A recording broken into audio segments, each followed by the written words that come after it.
The club was in a very, very complicated situation financially with 30 million debt. That is huge for a club like us where the budgets were around 12 million. So I imagine there was a big rupture between the club and the fans and the players, the club and the city. I arrived for money to the office and I say, well, we have a big and nice project in front. It's a new club. Let's start from zero. Alfonso, we've been so looking forward to this. Thank you so much for joining us on The Business of Sport. Thank you to you. I'm happy to be here. Harry, why don't you kick off today? Perfect. Listen, Alfonso, help me out here. How did you come into your role? What did that entry look like? And can we start with that for some context? I arrived here when the new ownership came to the club and acquired this historical club in La Liga. So it was 2016. So it seems that it was like 8 years ago. It has been a long road to arrive where we are now. It's been a nice journey, very demanding, very challenging, but it has been an amazing trip to be what we are right now after 8 years. Tell me about, before we go any further, the recent history of Real Mallorca, because it's a club that's gone through some huge successes, but it's also had struggles over the past 10 years. But you're now right back on track. What's it been like since you've been there, and how's it been re-establishing the club? Yes, well, the club was founded in 1916, so we're a centenary club, more than a centenary club.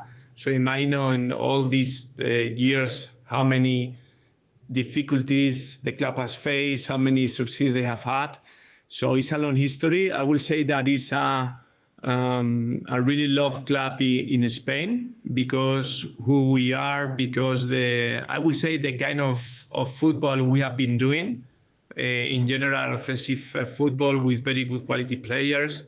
We have been in Europe playing Champions League, and we have been during more than 25 years in La Liga. So we could say that we are a historical club in La Liga, and we have been suffering on the road, going from second, third division. It has been, well, this is, I think that most of the clubs in Europe, apart from the, let's say, top 10 to 30, this is the real history of football, no? That we face a lot of difficulties. We are demoted, we are promoted, and this is what football is in Europe, no? And well, in the last 8 years, we arrived here in 2016, as I told you. And well, we arrived into a club where it was in a very, very complicated situation with a lot of difficulties. It was a great challenge for everyone that came here. And we decided to accept this challenge and trying to make this club bright again, no? As they did in the past, no? And I think that we're on that way right now. Can I ask, in terms of your role, when we look at the title of CEO, what is encapsulated within that? When we think about being CEO of a football club, what does that mean in terms of core roles and responsibilities to you? Yeah, well, I arrived here, my background is finance. I arrived here in 2016 as a finance director. During the pandemic, there was a change. The previous former CEO left the club. And just, let's say, 1 week after, we were locked down. So it was like a big challenge for everyone, but also personally for me, how to run a club from my home. So it was like a big master degree, no? Let's say. And when we were there 3 months locked down and we survived, we started to change a lot of things from that moment. And well, I become CEO. So from that perspective, what I'm doing, well, I'm trying to oversee all the business activities, business areas on the club, and the contact with the ownership. That this is important, together with the CEO of football. So previous to this situation, we have a CEO that was in charge of all the football and business area, let's say. And we went to a model more US model, let's say, where we split one CEO into two, where business, football, and there's a gray area in the middle, where both are working together. And then we are running the club that way, no? It's a model that I think that is working well. We are becoming like a specialist on both areas, but working together. So I'm also in charge of all the institutional part on the communication side. I'm the one that are giving the interviews to the media, giving the messages, contacting with owners, giving the day by day to the owners. So this is my role, basically. It's quite a unique one. We don't really have it in the UK, and I think it's interesting. So the CEO of business and the CEO of performance, when it's something like transfers, which side does that sit on? Of course, that the football area wants the best players, want to spend as much as possible and invest as much as possible on players. And I give the reality to them. We sat down, we discuss, we go to the owners sometimes. We tell them we can go this way or not. We need more funds or not. This is our day by day, no? It's a lot of discussion, very positive discussion. We are very collaborative in the way we are working, both together and together with the shareholders. And this is our day by day. So basically, I set up with the framework with which are the resources we have in order to invest on players, and we have to work on that basis. What is the most common area where you disagree, where there is misalignment between the two roles? Well, to be honest, we have an incredible relation. I don't know if this is happening in other clubs, in other franchises in US. I'm not quite sure of that. But we have a very smooth relation, a smooth path when we try to decide things. So I will say that we disagree sometimes, but we normally reach an easy agreement on that. What were the most important things when you came in to start kind of changing and correcting to ensure the club built that sustainable future in La Liga as a La Liga team? First, we have to be very professional. We try to do a structure and staff and an organization as much professional as possible. We try to have the perspective of planning, of business plans for 3-5 years, so we know where we are going. To me, this is basically. And when I arrived here, there was nothing related where we were going, which were our plans, our budget for future 3-5 years. So it seems that this is crazy, but this is the way it was.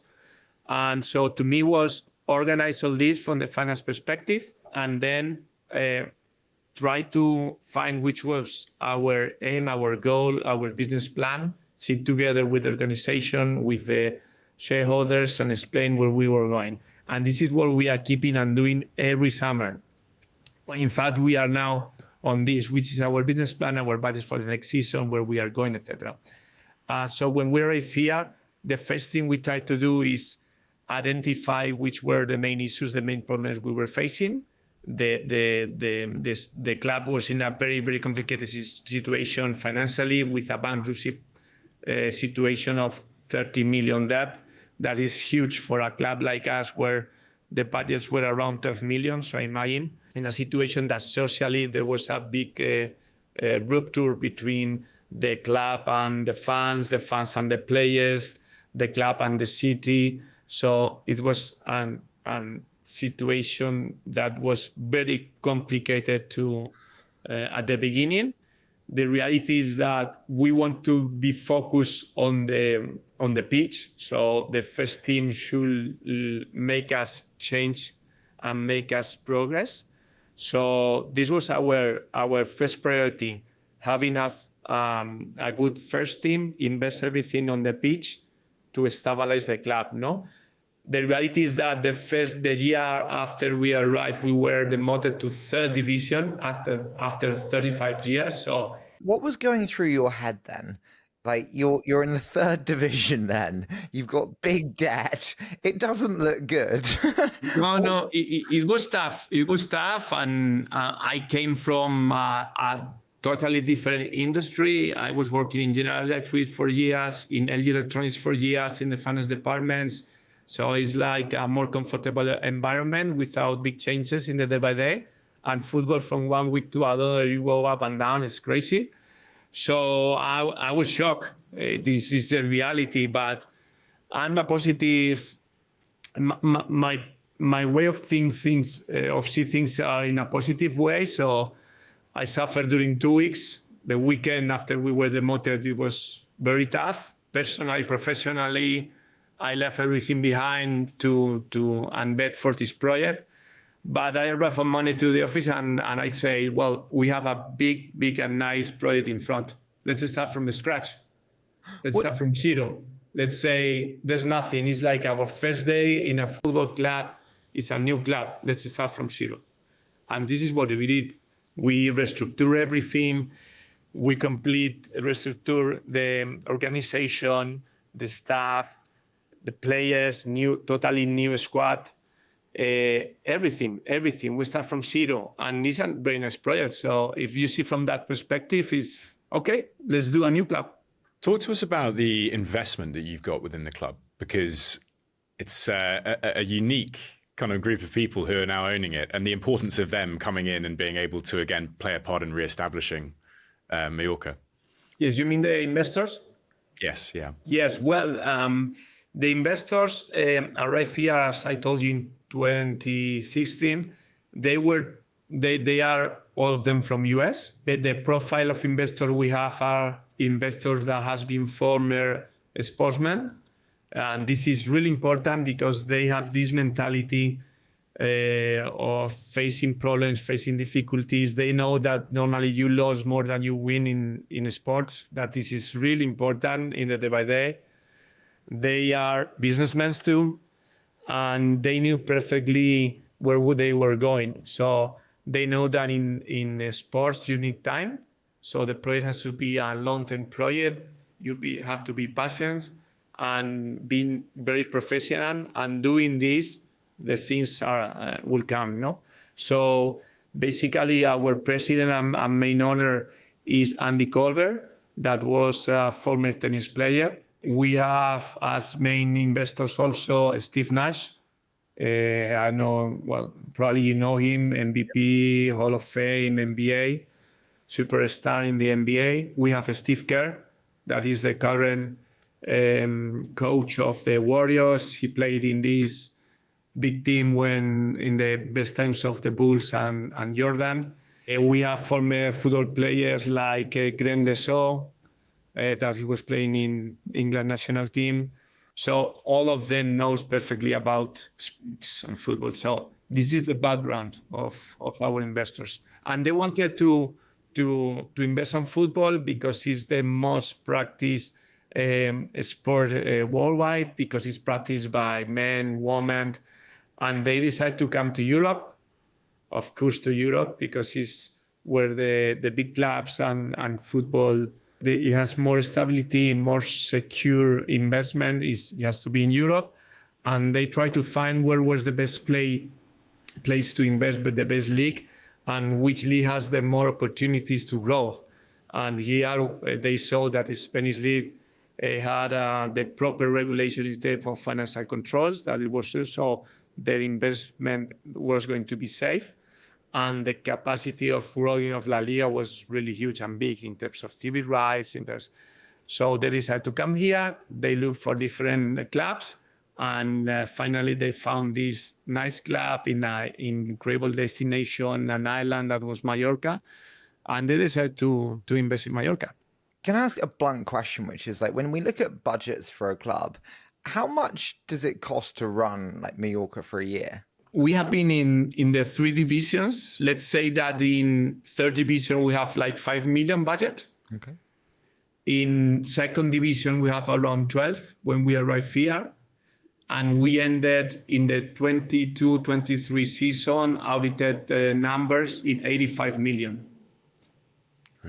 So when you are demoted, when you have been some years in La Liga and you are demoted, you probably go to around 40 million budget in the first year. So you could go to half of your budget. What's the proportion of that goes to like playing staff, and how much of those budgets when you're in the smaller leagues is most of that kind of 5 and 12 million? Is that taken up by wage budget? Most of the budget goes to salaries. So imagine that approximately, like, let's say 50%, 58% goes to salary from football, basically football and players. So here the challenge is to try to, we have the TV, in terms of TV or of revenues, the TV rights are the number one in terms of revenues. We try to increase, and we are working all together, clubs in La Liga, to improve that revenues, but we are fighting now to have more ticketing. That's why we invested in the stadium, ticket revenues, sponsorship revenues. This is where we can really grow and control. In terms of TV rights, how does that differ in the third, second, first division? And what does that look like? Well, in third division is zero, directly zero. There's no TV rights. So imagine this is a dessert.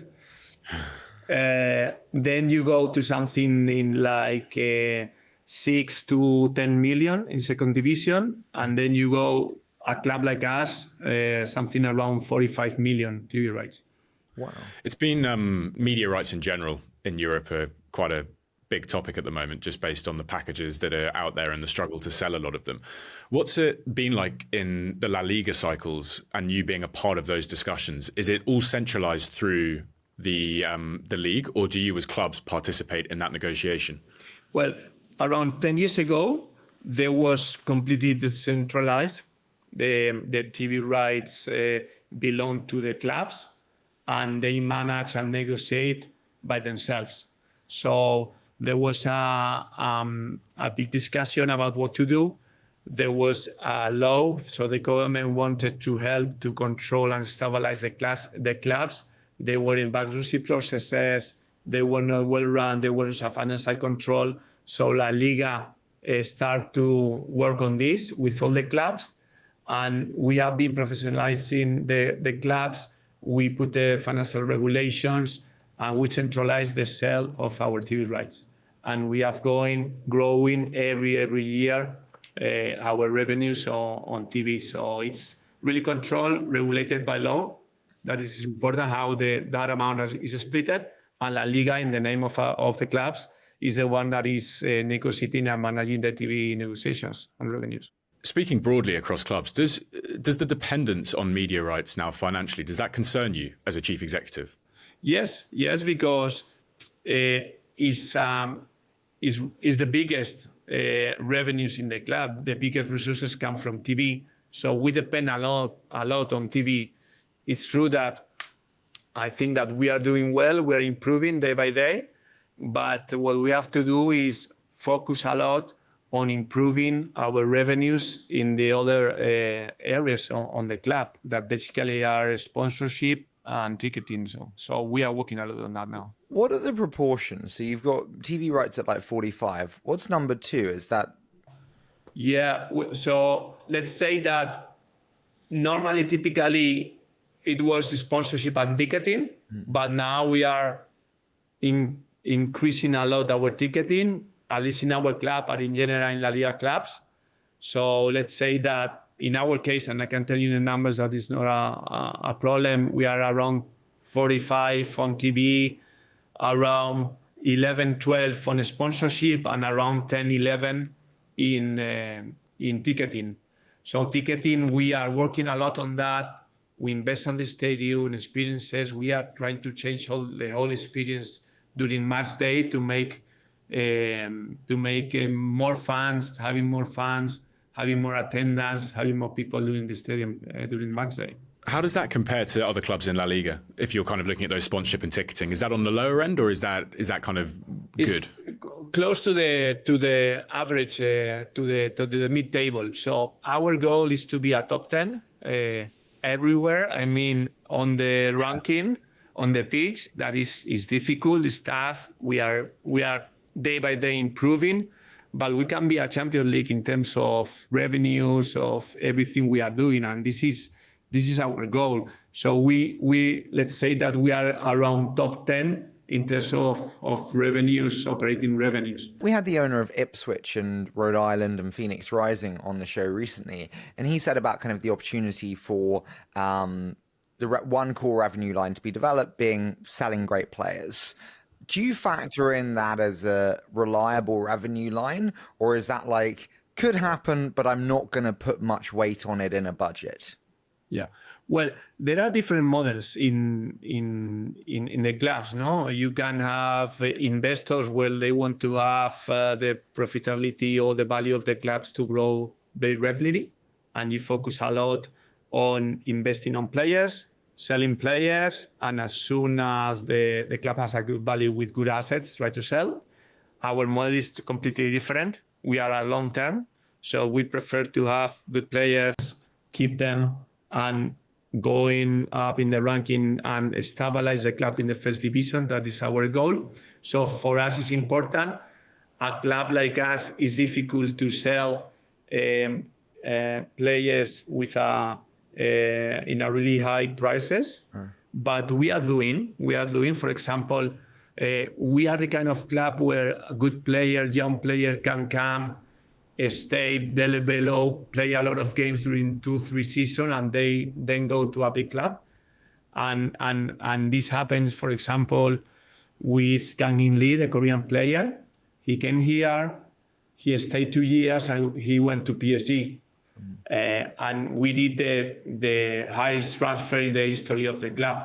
So this is part of our model. It's not easy, but we are on that way now. When you have a transfer like that, whatever price it was, does it get transferred to the club in one go? Is it paid in installments? Well, this is the big fight, no? The big fight and negotiation, big negotiation, I would say, not fight, with the other clubs. We want to receive the money as soon as possible, and the way to delay the payment as much as possible. So this is the negotiation. Normally it is paid during 2 or 3 seasons, these big transfers. This is a normal thing. But there are ways to advance the payment through financial entities. So, well, this is possible always. If we look at it as bonus revenue then, and not something that you account for, is it not something that you actually look at and go, do you know what, if we spread it over 3 years, we're quite happy with that because we're now guaranteed an additional 6 million a year on the 18 million transfer fee or whatever it may be that we're getting that we wouldn't budget normally? If you want to reinvest it immediately on a player, I understand you want it up front. You have to see your cash flow, your treasury, and depending on the money you receive and the timings, you can invest in players or not. With Kang In Lee, we try to invest as much as possible because he was a key player for us.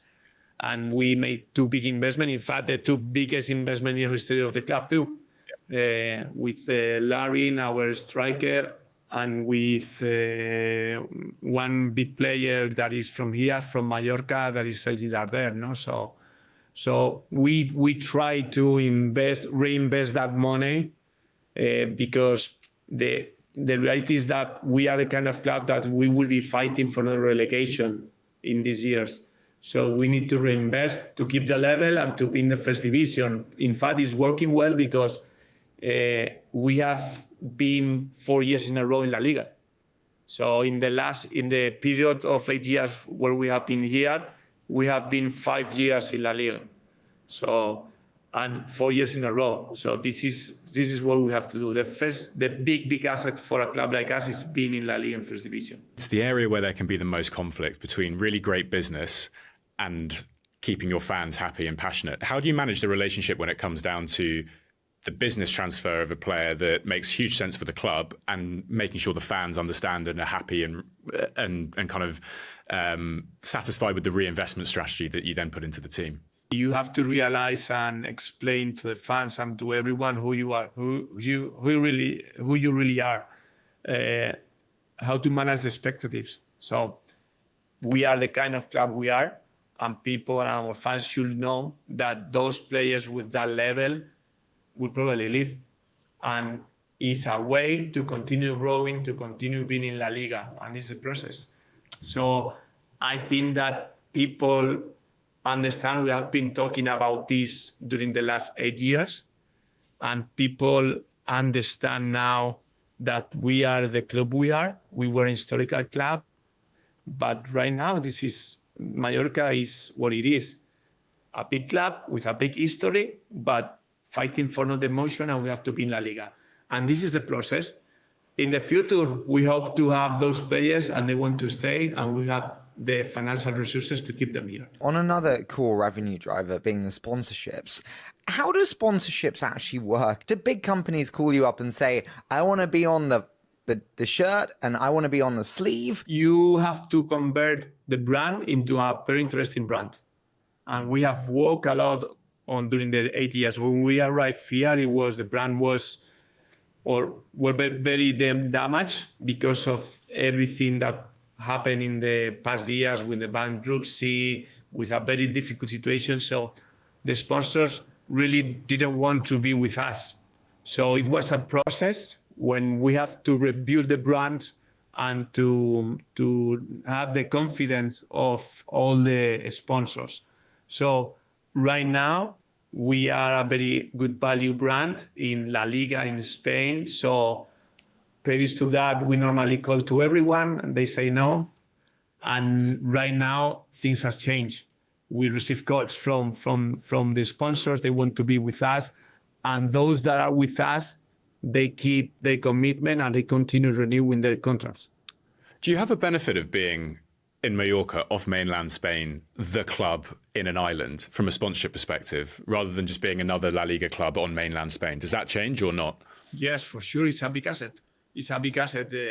This is one of the main things we start with in a conversation with a sponsor, our destination, our island. 17 million tourists we are having here, an international island. 20% of the population is also international.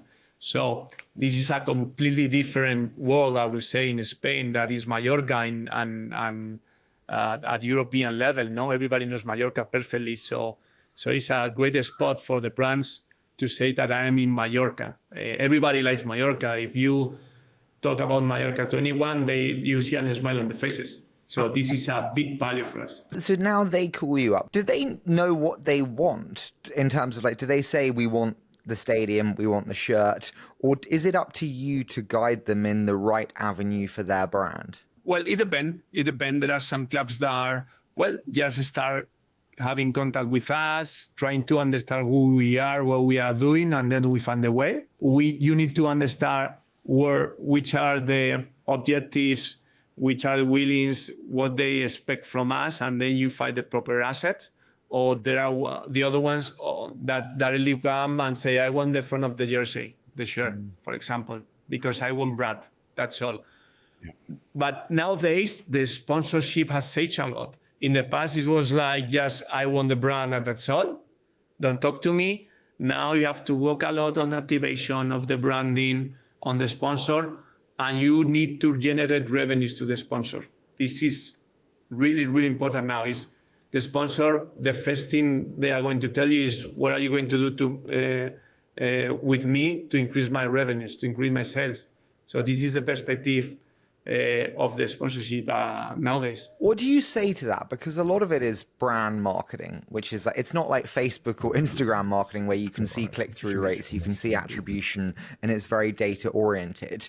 A shirt sponsor, the brand marketing is very difficult to attribute. How do you answer that question? Well, it's activation. Is how you show the brand, how you connect in B2B with the island, with the big companies in the island, how you need to make them sell more of the products.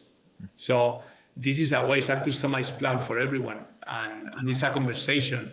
Tell me about, so we had a really interesting conversation recently with the board of Tottenham, and a huge part of the success they've had has been the development of a stadium that is so much more than just a football stadium. You have done a lot of work, or you're doing a lot of work within the infrastructural side of the club. Can you tell us a little bit about this? I think it's really exciting. Well, we knew from the first minute we arrived here at Mallorca that the stadium was not at the level we want to. But we were growing and stabilizing the club during all these years. And after this stabilization, we decided 2 years ago, it's time to invest. So we have to invest on infrastructures. That was our stadium, our training ground, and also invest on players and staff. So this was the 4 big things that we started to invest on. So the stadium, of course, that was one of our priorities, not only because of our needs, but also together with all the clubs of La Liga. We are working in a big project that is La Liga Impulso, La Liga Boost, were all together decided to go in the same direction. The same direction was our image as a Liga, improve the experiences, improve our stadiums that were very old, most of them from 1982, where the World Cup happens. So there was a stadium that after 40 years, 50 years, were not renovated. So we are working a lot on that, no? In our case, in the stadium, well, we have a running track around. So imagine the fan experience was terrible. There was no hospitality areas, no different experiences. So anyone has like a flat experience. So now what we did is we demolished all the lower stands, we removed the track, and then we made all the stands closer to the action, to the players. So we've tried to find the proper architect that was really prepared to do this, and we did this in 18 months. It was crazy, non-stop, 24 hours, every day working, and we did on time. So it was 18 months of tough work.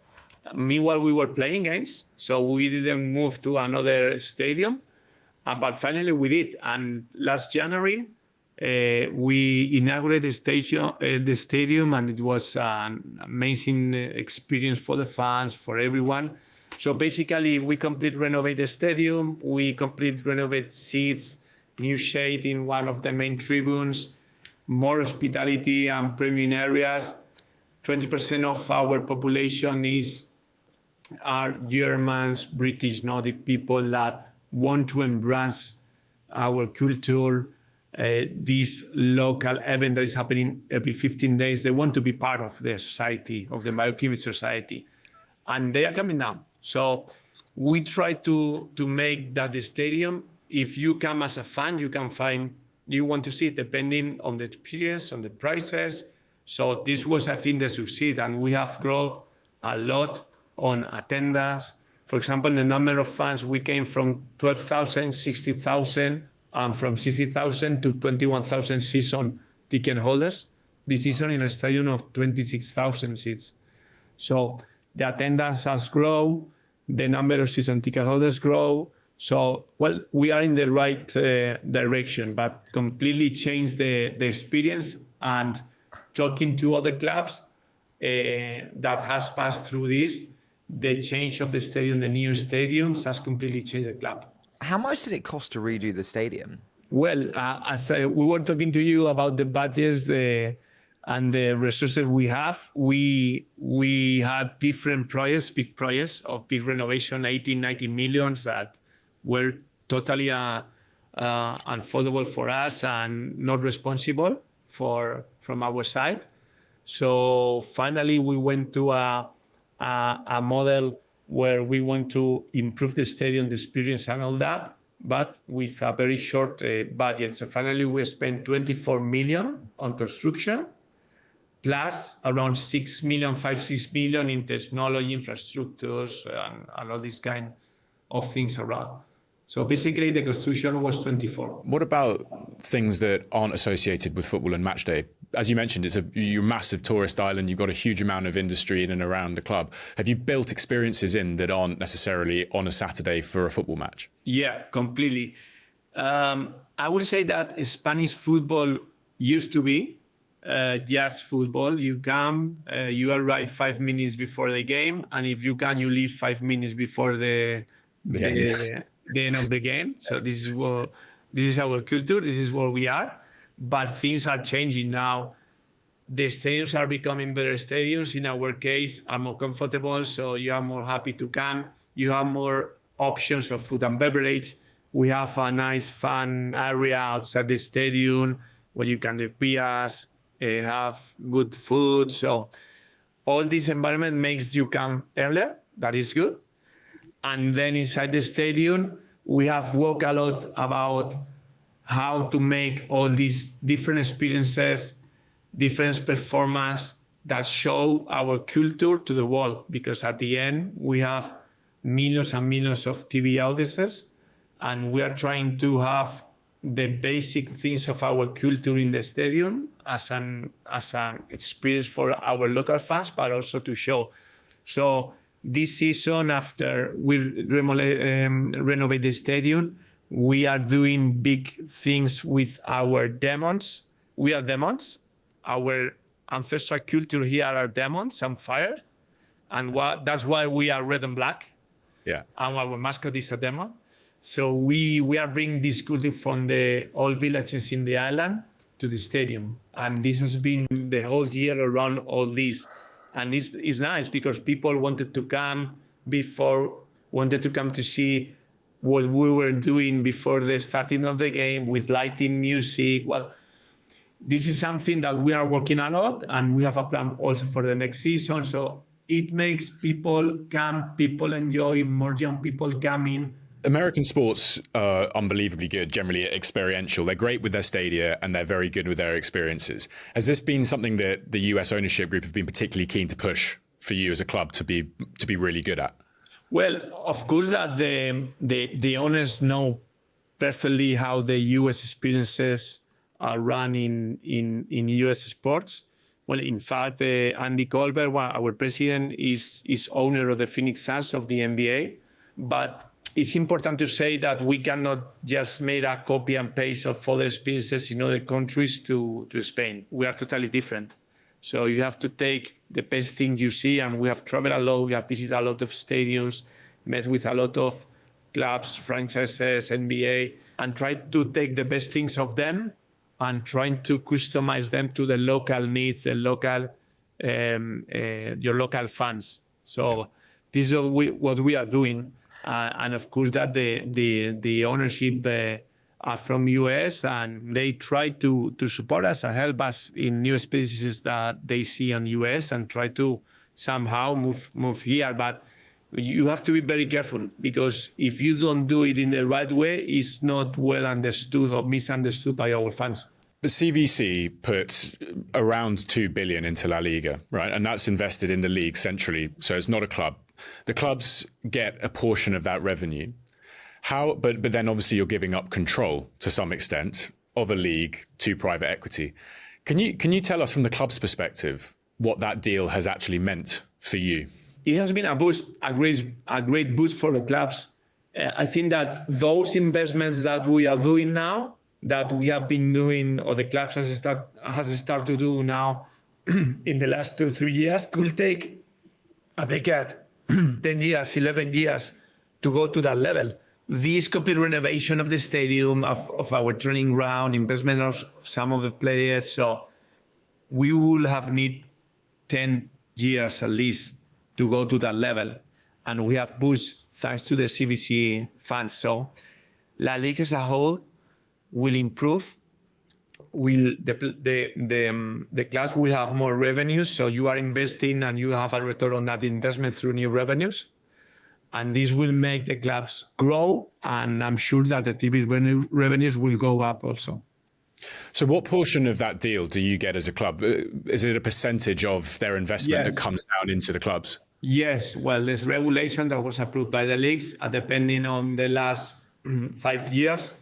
If you were in La Liga or not, there was a portion that went direct to the clubs, depending on the path you have on La Liga, first or second division. You come from a background in finance.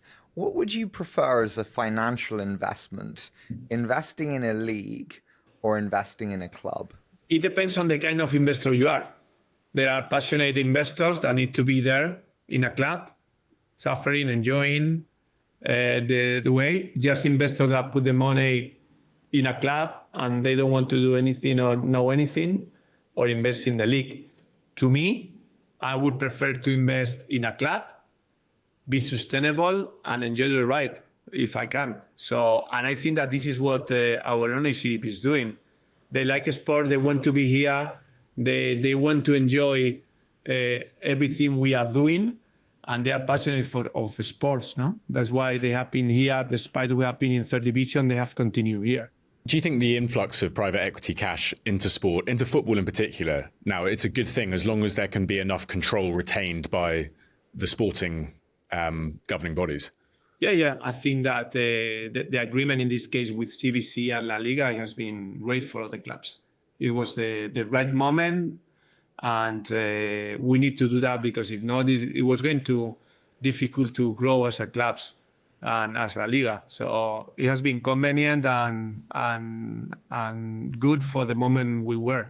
A key part of growth is you talk about the value of your local fan base. What about your international fan base? You've got a huge amount of things that you can take out to a global audience. How have you approached that? We are working a lot on our international fan base. It's true that basically we have, let's say, like 3 markets: Asia, Central Europe, and we are starting working now in US. So Asia, we have been historically in La Liga, we are the club that has had more Japanese players in the history. So we are very strong in Japan. So that's why we are keeping a lot of presence. We are doing a lot of work there in terms of communication, activation, branding. Our main sponsor is Japanese.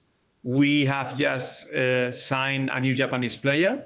And it's important to say here, and I totally agree, that bring a Japanese player is not because of a business thing. It's because first the player fits with our sports requirements. If the player is good, no matter if Japanese or not, he will be ready to come to the club. And if he comes, we try to take the best from the business side, of course. So we are strong in Japan.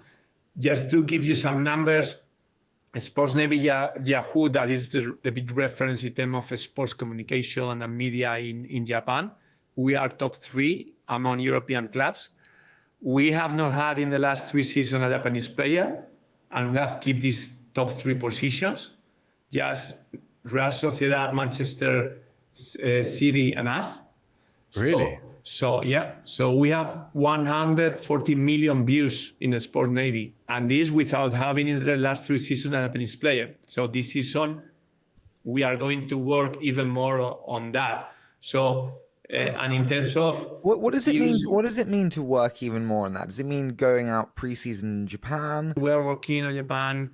We are traveling there every year, 1 or 2 times. We are traveling with players. We have traveled with 1 or 2 captains. Every summer we go there. We show our fans. We do activations. We do media days there in Japan. Now with a Japanese player, of course, that we will try to go there, which is the next step. We would like to, of course, play a post-season game there, probably. So this is like the next step we have to do.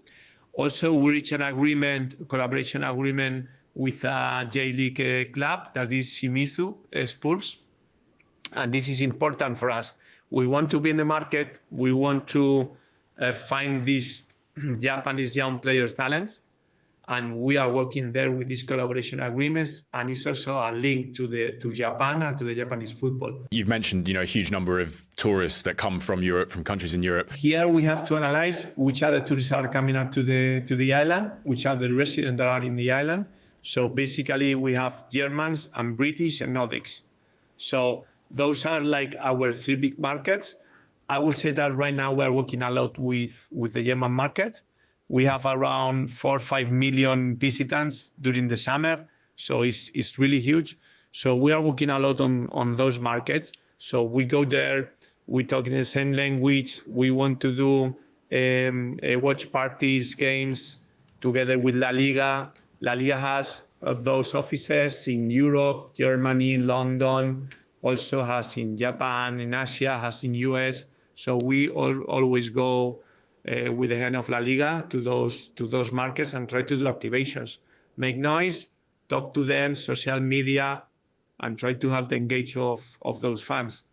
And same in US. In US, it's a market that we still have not gone in depth. We are working and preparing that.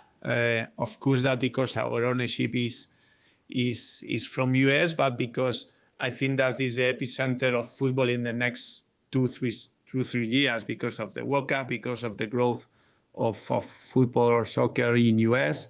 So we have to be there.